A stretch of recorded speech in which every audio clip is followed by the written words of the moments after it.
I drove 6 hours from Chicago to my father's house in Springfield, clutching the printed boarding passes for our family vacation to Europe. $37,000. That's what I'd spent on flights, hotels, and experiences for all 6 of us. I wanted to surprise everyone by arriving early for our departure day, maybe grab breakfast together before heading to the airport. But when I pulled into the empty driveway, something felt wrong. The house was dark. No suitcases by the door. No excited chatter about our adventure. Mrs. Patterson, the neighbor, walked over with a puzzled expression. "Oh, honey, they left for their trip last week," she said gently. My stomach dropped. When I called my father, his response shattered me completely. That smirk in his voice was unmistakable as he said, "We already went last week. Only for family." Standing there in that empty driveway, my phone still warm from that devastating call, memories crashed over me like a brutal wave. 5 years. 5 long years of being the family bank account, always hoping this next payment would finally earn me a seat at their table. It started right after I landed my software engineering job at a tech company in downtown Chicago. Fresh out of college, 27 years old, and suddenly making more money than I'd ever imagined. My father, Thomas, remarried Linda when I was 15, 3 years after my biological mother died from cancer. Back then, he promised me that Linda and her 2 kids, Sarah and Jake, would become my real family. "We're all in this together now, son," he'd said, ruffling my hair the way he used to when I was little. But somehow I always remained on the outside looking in. The financial requests began small. Linda needed help with a car repair, $400. Then Sarah wanted money for her senior prom dress, $300. Jake needed new football equipment for his high school team, $600. Each time I handed over the cash, gladly, desperately hoping it would buy me the acceptance I craved. Then the amounts grew larger. Linda's medical scare 2 years ago led to surgery that insurance didn't fully cover. I wrote a check for $42,000 without hesitation. "You're saving our family," Thomas had said, tears in his eyes. "This is what real sons do." Those words echoed in my mind for months. Sarah's wedding last spring was next. $28,000 for the venue, catering, and flowers. "I want you to walk me down the aisle too," she'd said sweetly. "You're like a real big brother to me." But when the day came, she chose Jake instead, saying it felt more natural since they grew up together. Jake's college tuition hit me hardest of all. $65,000 over 2 years for his engineering degree at Northwestern. "He's following in your footsteps," Linda gushed. "You're such an inspiration to him." Yet Jake barely acknowledged my existence at family gatherings, spending most of his time on his phone or making jokes I wasn't included in. Between these major expenses came countless smaller ones.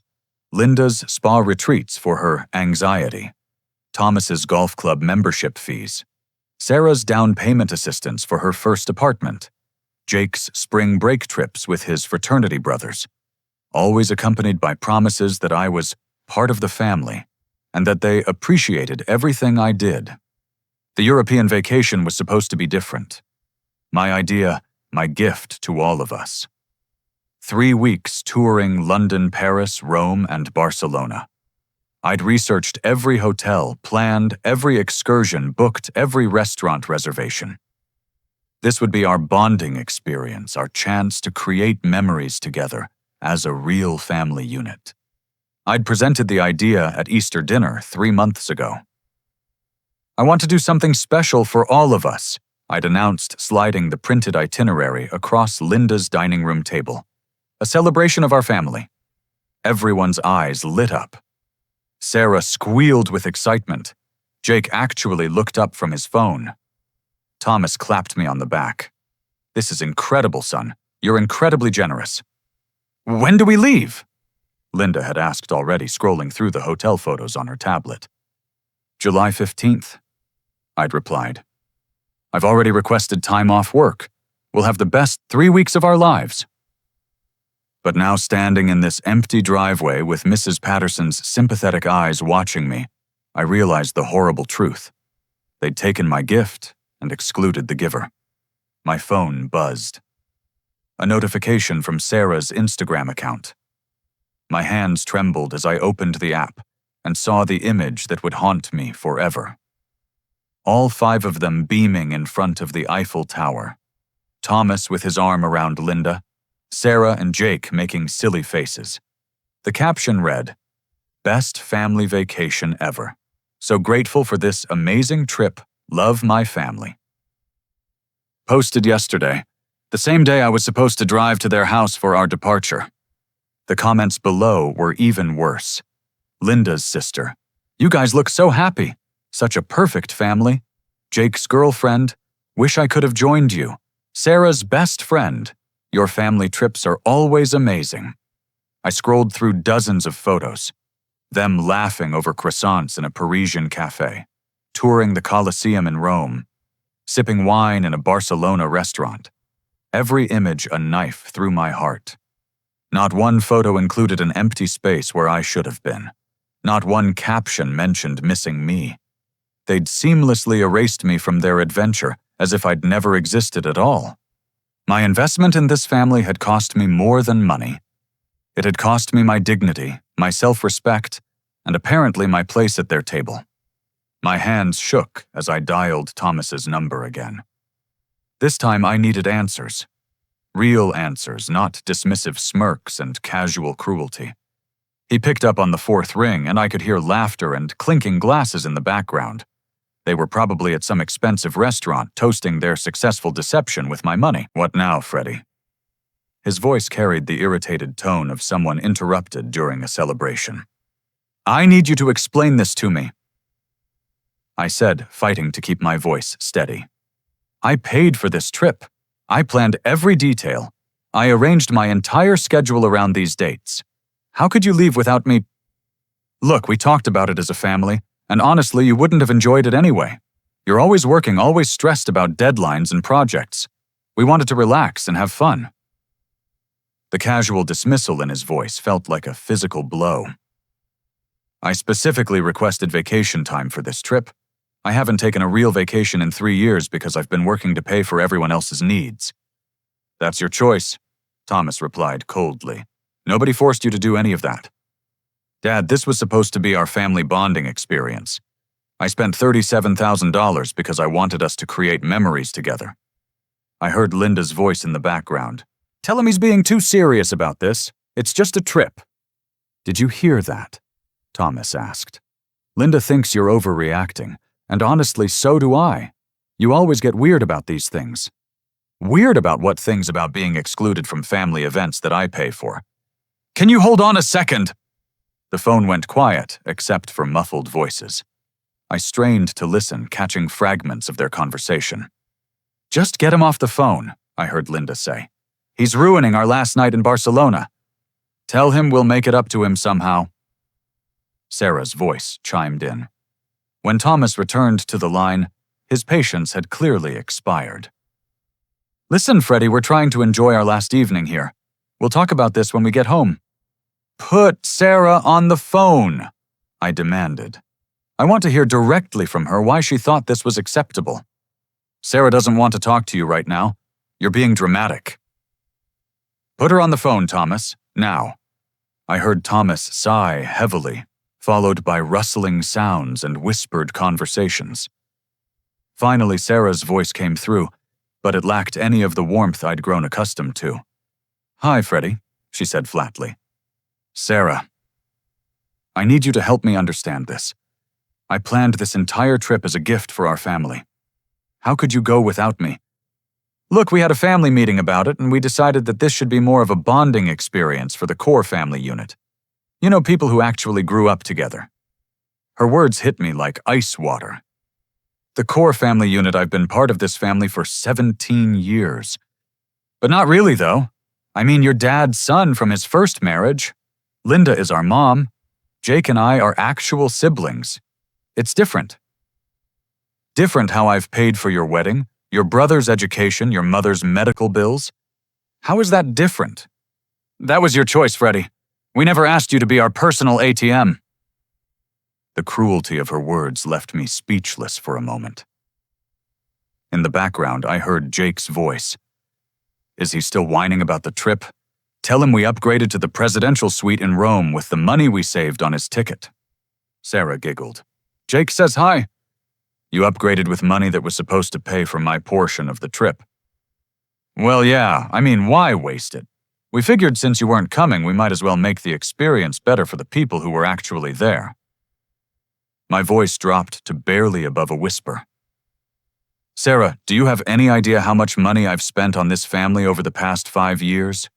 That's not really our problem, though, is it? You chose to spend that money. Nobody put a gun to your head.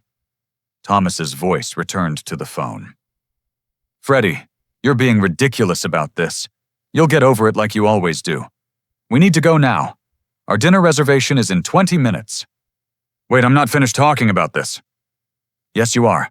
We're on vacation and you're ruining it with your attitude. We'll discuss this when we get home if you're still upset. The line went dead. I stood there in the growing darkness of that empty driveway, processing the conversation that had just destroyed any illusion I had about my place in this family. They hadn't just excluded me from the trip. They'd excluded me from their consideration entirely. I was a wallet with legs, nothing more. Mrs. Patterson approached cautiously. Honey, are you all right? You look like you've seen a ghost. I looked at her kind, weathered face and felt tears beginning to form. I think I just realized that I never had a family at all. The drive back to Chicago passed in a haze of fury and heartbreak. By the time I reached my apartment, a grim determination had settled over me. I needed to know exactly how deep this betrayal went. I spread my financial documents across my kitchen table like a detective investigating a crime. Credit card statements, bank records, receipts, and canceled checks created a paper trail of my generosity and their exploitation. What I discovered made my stomach turn. The credit card I'd given them for emergencies only showed charges I'd never authorized. Linda had been using it for weekly spa treatments at an upscale resort an hour outside Springfield. $8,000 over the past 6 months for massages, facials, and wellness retreats to manage her stress. Jake's transactions were even more brazen. A $12,000 down payment on a brand new BMW appeared on my March statement. When I'd asked about his transportation situation, he'd claimed he was still driving the used Honda I'd helped him buy freshman year. Apparently, that was no longer good enough for his image. Sarah's charges revealed a shopping spree that would make a reality TV star blush. $9,000 at furniture stores, clothing boutiques, and electronics retailers. All charged to my account without a single phone call asking permission. But the most damaging discovery came when I checked my phone's text message backup. A folder I rarely opened contained message threads that had been accidentally synced from a shared family plan I'd stupidly agreed to pay for. The conversation between Sarah and Jake from 2 months ago made my blood boil. Sarah. OMG. Jake, did you see how much money Freddie transferred for Dad's property taxes? 15 grand, just like that. Jake, I know, right? It's like having our own personal bank. Dad's right, though. We should keep milking him until he gets smart. Sarah. Do you think he'll ever catch on? Jake. Doubtful. He's so desperate to be part of our family that he'd probably sell his kidney if we asked nicely. Remember when Mom called him pathetic for wanting to belong so badly? Sarah. Mom says we can probably get another $50,000 out of him before he realizes what's happening. She wants to redo the kitchen next spring. Jake. Should we feel bad about this? Sarah. Why, he makes good money, and it's not like we're forcing him to pay for stuff. If he's dumb enough to keep giving us money hoping we'll love him more, that's his problem. Jake. True. Besides, it's not like he's real family anyway. Dad only keeps him around because he's useful. The messages continued for weeks, detailing their plans to manipulate me for even larger sums. They'd nicknamed me ATM Freddy and had a running joke about my pathetic need for family approval. Linda had contributed her own messages to a separate thread with Thomas. Linda, I think we can get Freddy to pay for Sarah's honeymoon if we play it right. Just have to make him feel extra included in the wedding planning. Thomas. The boy has always been easy to manipulate. Lost his mother young, never got over wanting a family to accept him. We'd be stupid not to take advantage of it. Linda. Should we invite him to the Europe trip? Thomas. Hell no. That's for actual family only. But we'll let him pay for it and then make up some excuse why he can't come. By the time he figures it out, we'll already be gone. Linda, perfect. I've been looking forward to this trip for months. It'll be so much more relaxing without him there trying so hard to fit in. My hands trembled as I scrolled through months of these conversations. They'd been planning my exclusion from the very beginning, even as they smiled to my face and accepted my money. The final blow came in the form of a voice message that had been accidentally sent to my number instead of Sarah's. Jake's voice, drunk and careless. Hey, Sarah. I'm recording this because I'm too wasted to type. But I wanted to tell you what Dad said at dinner tonight. He thinks we should keep milking Freddy for at least another year or two. Mom agrees. She says he's so pathetic wanting to belong to us that we can probably squeeze him for whatever we need. Dad's planning to ask him to invest in that rental property deal next month. $50,000 minimum. Can you believe how stupid he is? Like, we literally call him ATM Freddy to his face sometimes and he just laughs like it's funny. Anyway, I'm gonna pass out now. See you tomorrow. I played the message 3 times, each word cutting deeper than the last. They weren't just using me financially. They were laughing about it, celebrating their ability to manipulate someone desperate for family connection. The rental property Jake mentioned triggered another memory. 3 weeks ago, Thomas had casually mentioned a great investment opportunity that we should discuss soon. I'd assumed it was another attempt to include me in family financial decisions. Now I realized it was just their next scheme to extract money from their personal ATM. I spent the rest of the night calculating the total damage. Over the past 5 years, I'd given this family nearly $200,000 in various forms. Money I could have used to buy my own house, start my own business, or build a real future for myself. Instead, I'd funded their luxurious lifestyle while they mocked me behind my back. As dawn broke over Chicago, I made a decision that would change everything. I wasn't going to be ATM Freddy anymore. It was time for the family bank to close permanently. 2 months passed in blessed silence. No requests for money, no fake family invitations, no manipulative phone calls. I began to think they'd finally gotten the message and would leave me alone. I was wrong. Thomas called on a Tuesday morning in September while I was reviewing code at my office. His voice carried that familiar honey-sweet tone he used when he needed something expensive. "Pretty good to hear your voice, son. How's work treating you?" "What do you want, Thomas?" I kept my response cold and direct. "Now that's no way to greet your old man. Can't I just call to check on my boy?" "You can, but you won't. What's the emergency this time?" His chuckle sounded forced. "You know me too well. Listen, we've got a little situation with the rental property, and I was hoping you might be able to help us out." The rental property. Jake's drunken voicemail had mentioned this exact scenario. They were following their script perfectly. "What kind of situation?" I asked, curious to see how elaborate their lie would be. "Well, the tenants we had lined up fell through at the last minute. Real deadbeats, it turns out. They've been living there for 2 months without paying a dime in rent, and now they've disappeared completely. Left the place a mess, too." "That's unfortunate. What does this have to do with me?" "The mortgage payment is due next week, and with the lost rental income, we're short about $4,000. I hate to ask, but could you spot us just this once? We'll pay you back as soon as we get new tenants in there." I leaned back in my office chair, amazed by his audacity. "Let me get this straight. You want me to pay the mortgage on property that you own because your tenants didn't pay rent? It's not quite that simple, son. This is a family investment. We all benefit when the property appreciates in value." Interesting. I don't recall investing in any rental property. Well, not directly, but your family. What's good for the family is good for you, too. Before I could respond, I heard Linda's voice in the background, and Thomas put the phone on speaker. Freddie, honey, it's Linda. Her voice trembled with what sounded like genuine distress. I'm so sorry to bother you with this, but we're really in a bind here. The bank is threatening foreclosure if we don't make the payment by Friday. Foreclosure seems extreme for one missed payment. Well, we might have missed the last 2 payments as well, Thomas admitted reluctantly. But that's only because of the tenant situation. Sarah's voice joined the conversation. Uncle Freddie, I'm really worried about Mom and Dad losing the house. And if they lose it, where will little Emma and Tyler stay when they visit their grandparents? Sarah was playing the grandchildren card, referring to her 2 young kids.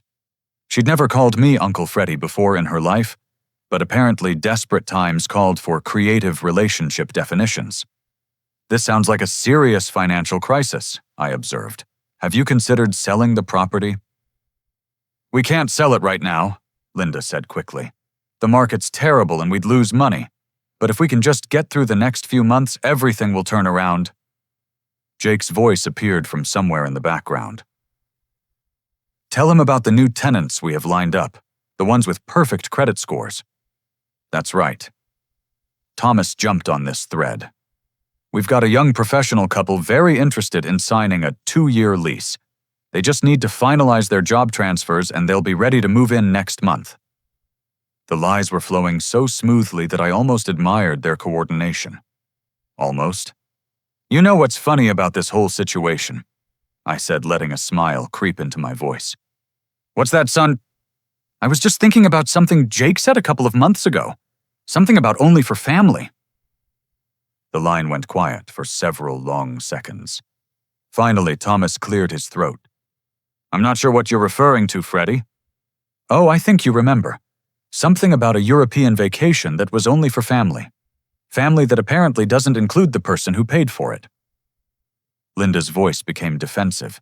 Now, Freddie, that was completely different. This is a real emergency. You're right, Linda. It is completely different. Back then I was asking to be included in something I'd already paid for. Now you're asking me to pay for something I'm not included in. This isn't the same thing at all, Sarah protested. This is about helping family during a crisis. Family. I repeated, slowly tasting the word. That's an interesting concept. Tell me, Sarah, during your family meeting about the Europe trip, did anyone mention that the person paying for the vacation might want to attend? Another long silence. Look, we all said some things we didn't mean, Thomas finally offered. People get excited about vacations and don't think clearly, but this situation is about our financial survival. Your financial survival, I corrected. Let me ask you something, Dad. If I pay this $4,000, will I be invited to the next family gathering? Of course you will, son. You're always welcome.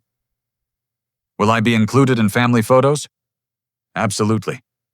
Will I stop being referred to as ATM Freddie Tobenaut? Disakwanon. The silence that followed was deafening. I don't know what you're talking about, Thomas said weakly. Sure you do. Just like you know about the unauthorized charges to my credit card, the property taxes I've been paying on a house that's not mine, and the rental property that somehow became my financial responsibility without my knowledge or consent. I heard frantic whispering in the background before Thomas returned to the phone. Freddie, I think there's been some miscommunication here. Maybe we should sit down face to face and work this out. Oh, I think we're communicating perfectly clearly right now. You need $4,000 for a rental property mortgage. You're calling the family ATM to make a withdrawal. Isn't that how this relationship works? Son, you're being unfair. We've never treated you like an ATM. I laughed out loud at that. You literally have me saved in your contacts as ATM Freddie. Jake told Sarah about it in a voicemail he accidentally sent to me. More frantic whispering followed by what sounded like a minor argument before Thomas came back on the line. Look, whatever problems we've had in the past, we can work through them. Right now, we need to focus on solving this rental property situation. Will you help us or not? I let the question hang in the air for a long moment, savoring the desperation I could hear creeping into his voice. "You know what, Dad? I'm going to give you the same answer you gave me when I asked about the vacation I paid for." "What's that supposed to mean?" "Only for family, remember." I hung up the phone and turned off my ringer. For the first time in years, I felt free. The satisfaction of hanging up on Thomas lasted exactly 12 minutes before my phone started buzzing with text messages, voicemails, and missed calls. They were panicking, and their desperation was showing. "Linda, Freddie, please call us back. We can work this out." Sarah.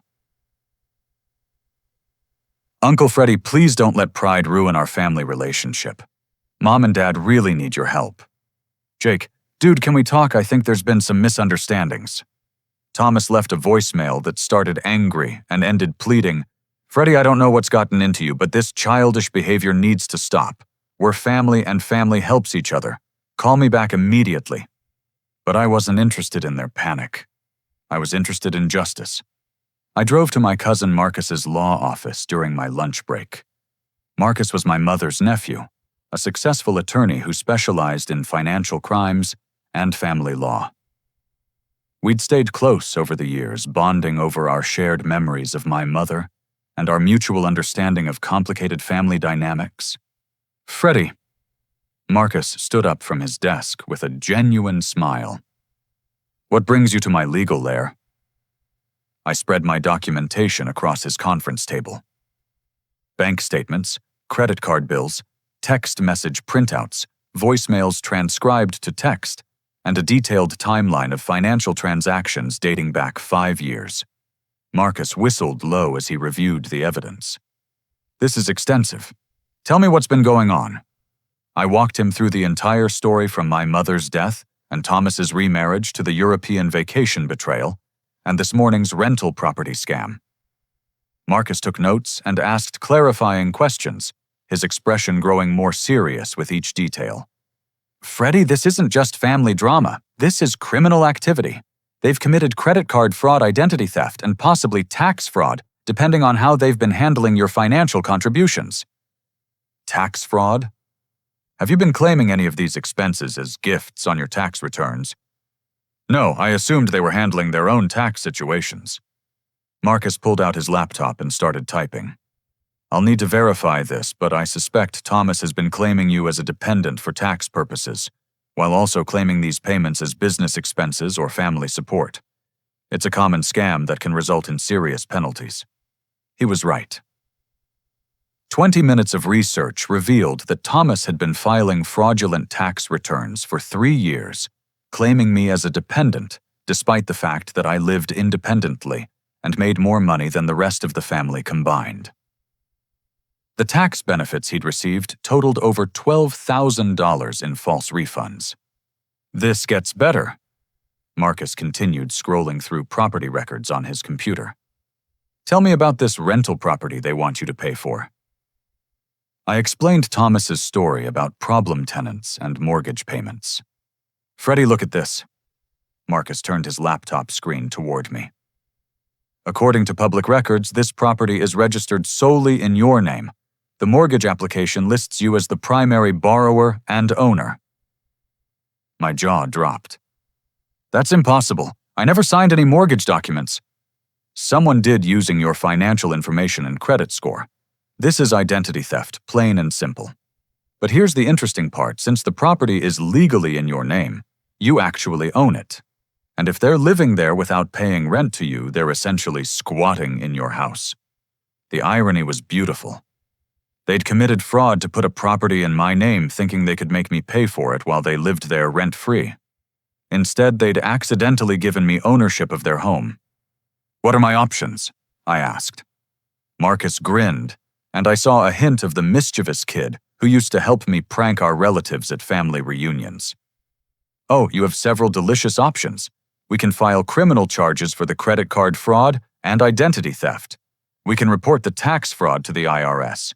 We can initiate eviction proceedings against your squatters, and we can sue them in civil court for the money they've stolen."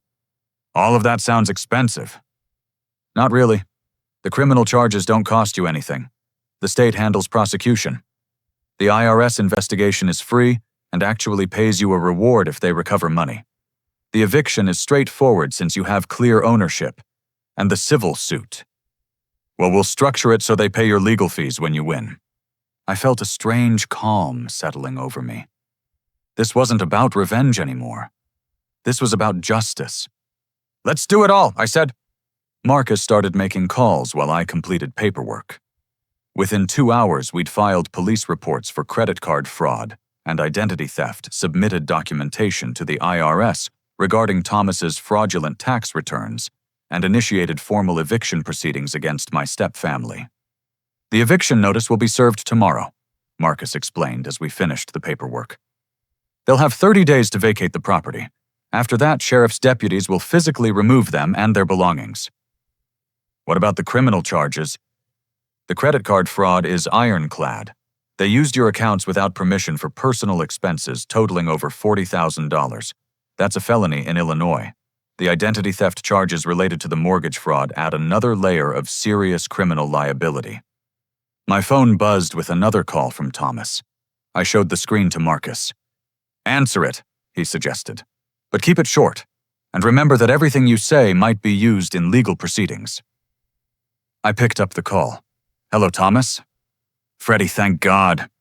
Listen, we need to talk about this rental property situation. The bank called and they're being very aggressive about the missed payments. I'm sure they are. It's difficult when people don't pay their mortgages on time. Right, exactly. So can we count on your help with the $4,000? I looked at Marcus, who was grinning and recording the conversation on his phone. Actually, Thomas, I've been thinking about our conversation this morning, and I've decided to take a more active role in this rental property situation. That's fantastic, son. I knew you'd come through for the family. Oh, I'm definitely coming through. In fact, I'm coming through so thoroughly that I've decided to personally handle all future rental management for the property. What does that mean exactly? It means that as the legal owner of the property, I'll be taking possession of it immediately. I've already filed eviction papers against the current occupants who have been living there without paying rent. The silence that followed was so complete that I wondered if the call had dropped.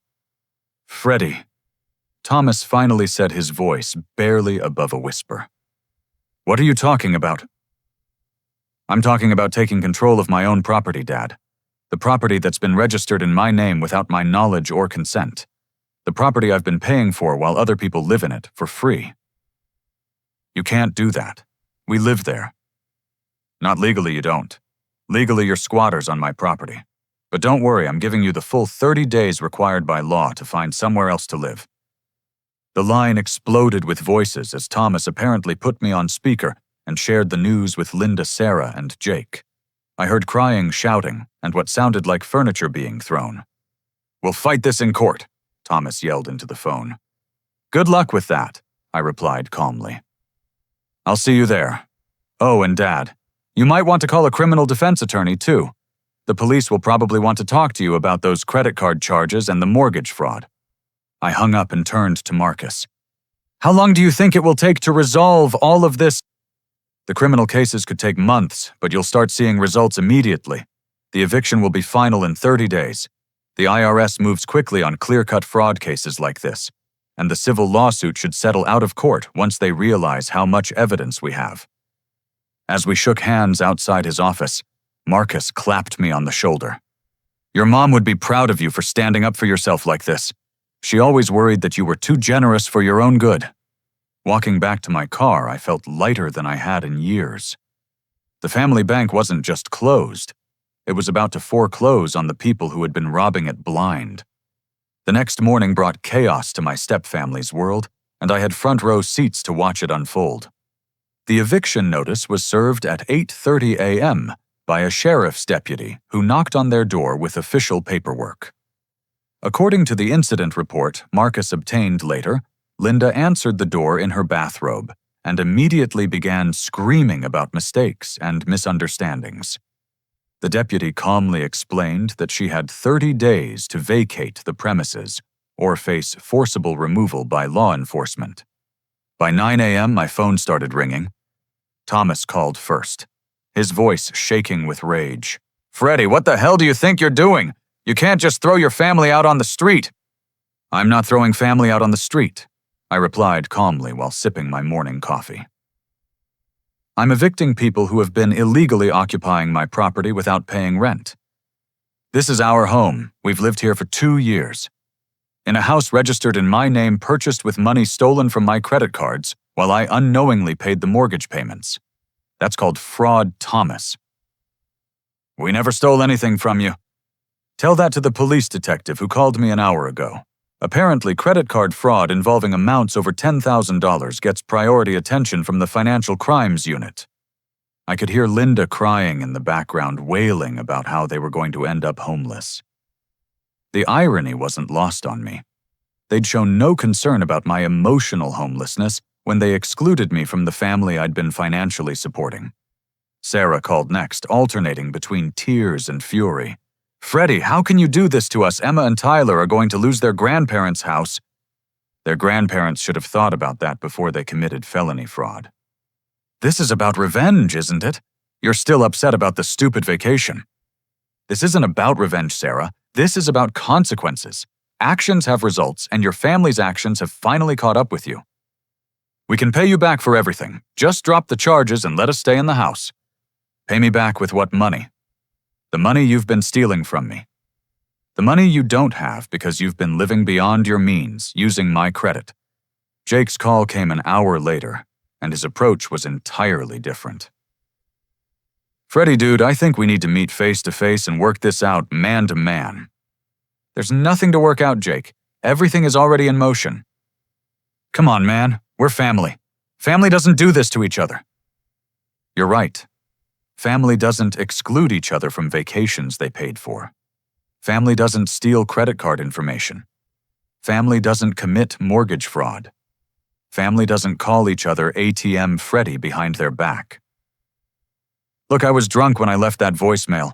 I didn't mean any of that stuff. Which part didn't you mean? The part where you called me pathetic for wanting family acceptance? The part where you bragged about milking me for money? Or the part where you said I wasn't real family anyway? The silence stretched for nearly a minute before Jake hung up without another word. But the real entertainment came when the IRS investigation kicked into high gear. Marcus called me that afternoon with an update that made me smile. The IRS auditor assigned to Thomas's case is apparently very thorough, Marcus reported. They're not just looking at the fraudulent dependent claims. They're examining all of his financial records for the past 5 years, including the rental property income he failed to report, and the gift tax implications of all the money you've been giving them. Gift tax implications. When you give someone more than $15,000 in a year, it triggers federal gift tax requirements. Thomas should have been reporting these transactions, but he wasn't. The penalties for unreported gift income can be substantial. That evening, I received a call from a number I didn't recognize. When I answered, Linda's sister, Janet, was on the line. Freddie, I hope you don't mind me calling. Linda gave me your number because she's too upset to talk. What can I do for you, Janet? I'm trying to understand what happened here. Linda is saying you've kicked them out of their house and had Thomas arrested. Thomas hasn't been arrested yet, but he probably will be. And I didn't kick them out of their house. I evicted them from my house that they were occupying illegally.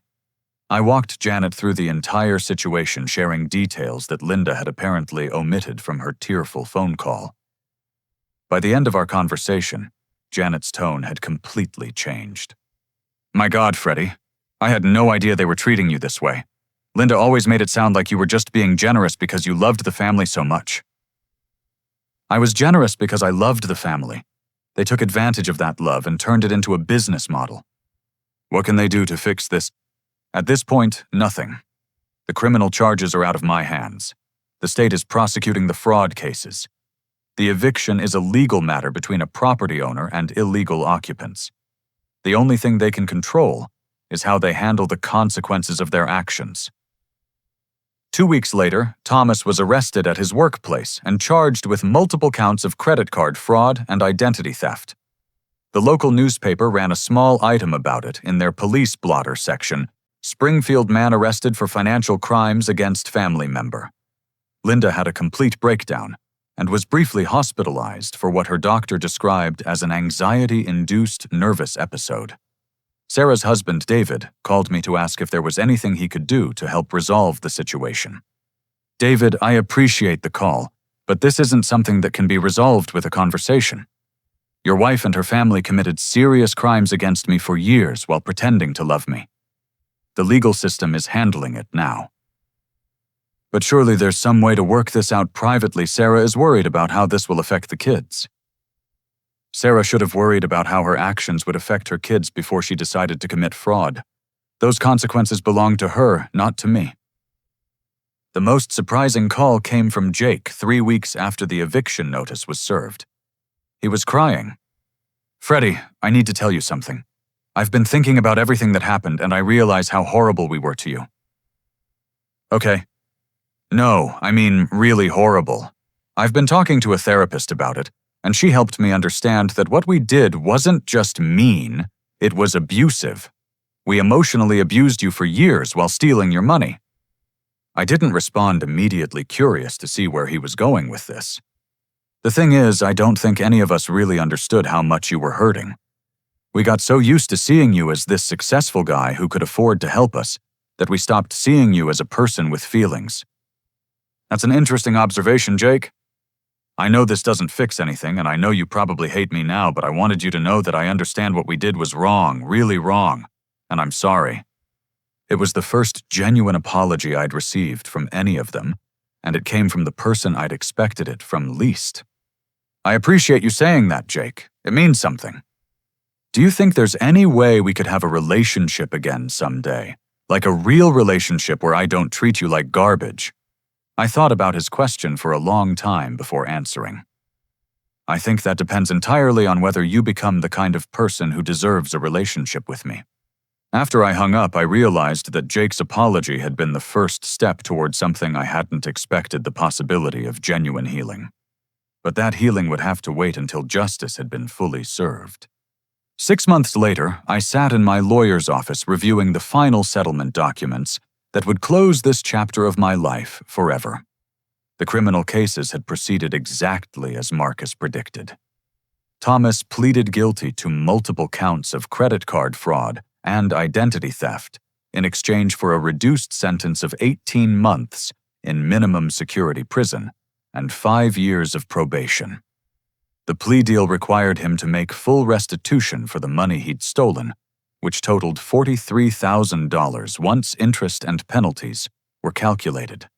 Linda pleaded guilty to lesser charges related to her use of my credit cards and received 2 years of probation plus community service. The stress of the legal proceedings had genuinely affected her health, and the judge took her medical condition into account during sentencing. The IRS investigation had been even more devastating for them financially. Thomas owed $12,000 in fraudulent tax refunds, plus penalties, and interest totaling another $8,000. The agency had also discovered unreported income from various sources, adding another $15,000 to his tax debt. But the most satisfying resolution involved the rental property. After the eviction was finalized, I'd sold the house for a substantial profit. The real estate market had improved significantly since Thomas had fraudulently purchased it in my name, and the sale netted me $68,000 after paying off the mortgage and legal fees. I used part of that money to establish a small scholarship fund at my old high school in memory of my mother. The rest went into investments that would secure my own financial future rather than funding someone else's fantasy lifestyle. Marcus slid the final papers across his desk. Everything's wrapped up, Freddie. The restitution payments are being handled through the court system so you don't have to deal with them directly. The tax liens against Thomas ensure that you'll receive every penny you're owed, even if it takes years. What about the civil lawsuit? Settled out of court last month. They agreed to pay an additional $25,000 in damages and legal fees, rather than risk a jury trial. Between the criminal restitution, the civil settlement, and the property sale, you've recovered more money than they originally stole. I signed the final documents and felt a weight lifting from my shoulders. So it's really over. The legal part is over. The personal part is up to you. Marcus was right. Over the past 6 months, I'd received several attempts at communication from my stepfamily. Most came through intermediaries like Janet or David, but a few had been direct. Sarah had written me a long letter acknowledging the pain they'd caused and expressing genuine remorse for her actions. She'd enclosed photos of Emma and Tyler with a note saying she wanted them to know their Uncle Freddie someday, but only if I was willing to be part of their lives again.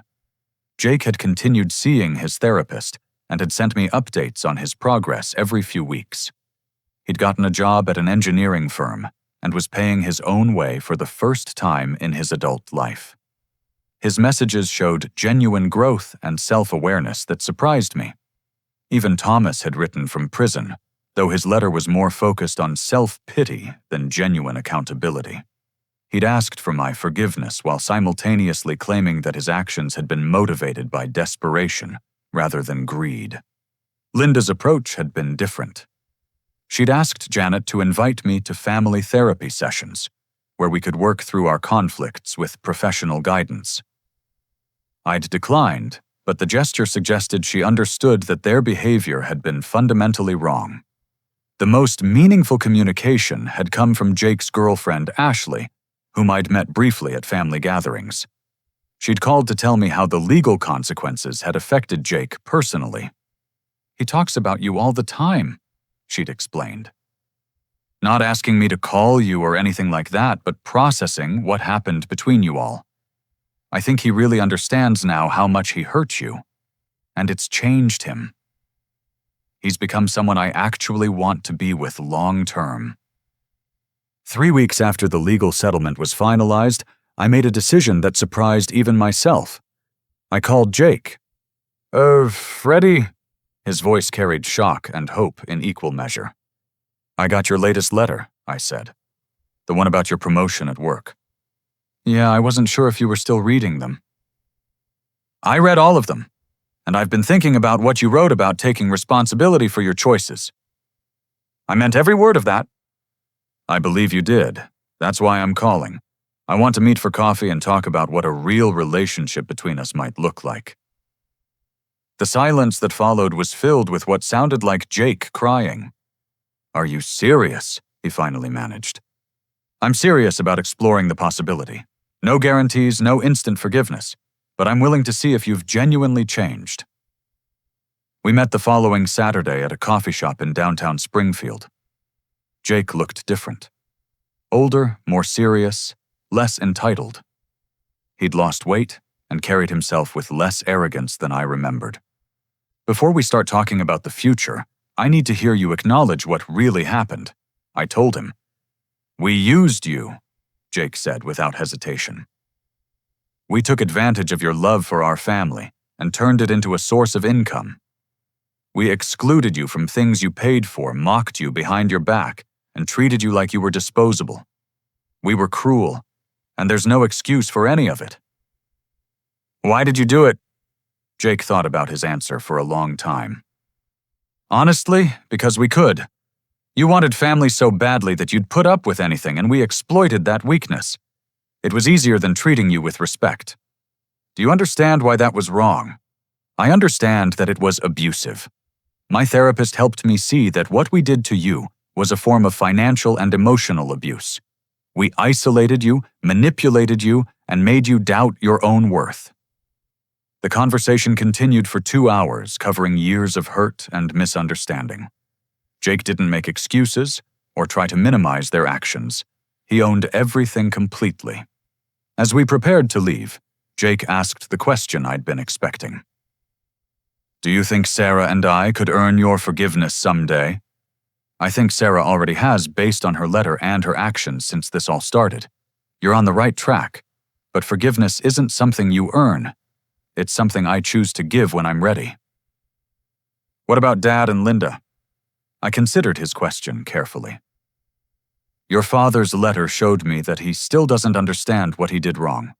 He's sorry he got caught, not sorry he hurt me. Linda seems to understand better, but I'm not sure she's capable of the kind of change that would make a relationship possible." "That's fair. They've got a lot more work to do on themselves." 6 months later, Sarah and I began rebuilding our relationship slowly. She brought Emma and Tyler to visit me in Chicago, and we spent an afternoon at the Children's Museum. Watching her interact with her kids, I could see genuine changes in her character. She was teaching them about respect consequences and treating people with kindness.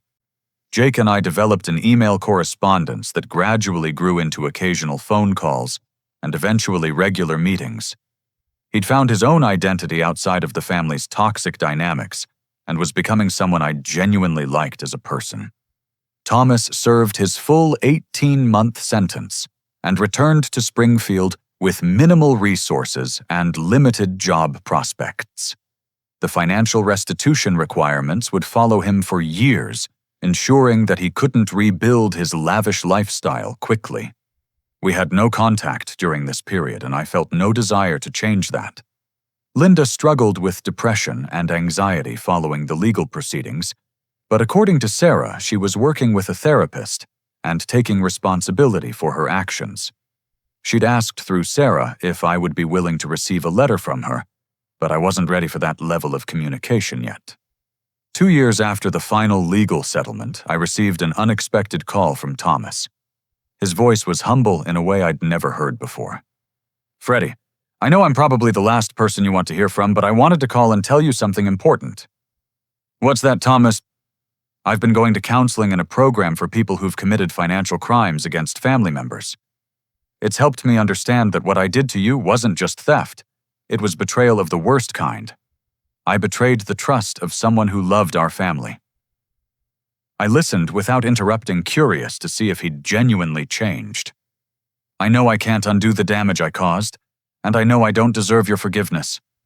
But I wanted you to know that I understand what I did was wrong, and I'm working every day to become the kind of person who would never hurt someone who cared about our family." "What do you want from me, Thomas?" "Nothing. I don't want anything from you, son. I just wanted you to know that losing you made me realize what I'd thrown away. You were the best thing about our family, and I destroyed that because of greed and selfishness." It was the first conversation we'd had where Thomas didn't ask me for anything, and the first time he'd taken complete responsibility for his actions without making excuses. "I appreciate you saying that," I told him. Do you think there's any chance that someday, maybe years from now, we might be able to have some kind of relationship again?" I thought about his question for a long time. "I think that depends entirely on whether you continue becoming the kind of person who deserves a relationship with me. Right now you're not there yet, but you're moving in the right direction." Today, 3 years after that devastating phone call in my father's driveway, I have a small but genuine family. Sarah and her children are regular parts of my life, and she's become the sister I always hoped she could be. Jake and I have developed a friendship built on mutual respect rather than financial obligation. Thomas and I exchange Christmas cards and brief updates through Sarah, but we haven't rebuilt a personal relationship yet. That may come with time, or it may not. I've learned that forgiveness doesn't require reconciliation. Linda and I have no direct contact, but I've heard through the family that she speaks about me with regret and respect. That's enough for now. Most importantly, I've learned to value myself enough to demand authentic relationships. I no longer confuse generosity with love or mistake financial support for family connection. The people in my life now care about me as a person, not as an ATM. My mother would be proud of the man I've become and the family I've chosen to build. The family bank is permanently closed, but the family itself, rebuilt on honesty and respect, is stronger than ever. I'd like to ask you something. Have you ever found yourself in a relationship where your generosity was being taken advantage of? How did you recognize the difference between people who loved you and people who loved what you could provide for them? I'd love to hear your thoughts in the comments below. If this story resonated with you, please give it a like and subscribe for more real-life stories about overcoming family challenges and finding your own strength. And if you think someone else might benefit from hearing this message about the importance of setting boundaries with family, please share this video with them. Thank you for listening to my story, and remember that you deserve relationships built on genuine love and respect, not just what you can provide for others. Take care of yourselves, and I'll see you in the next one.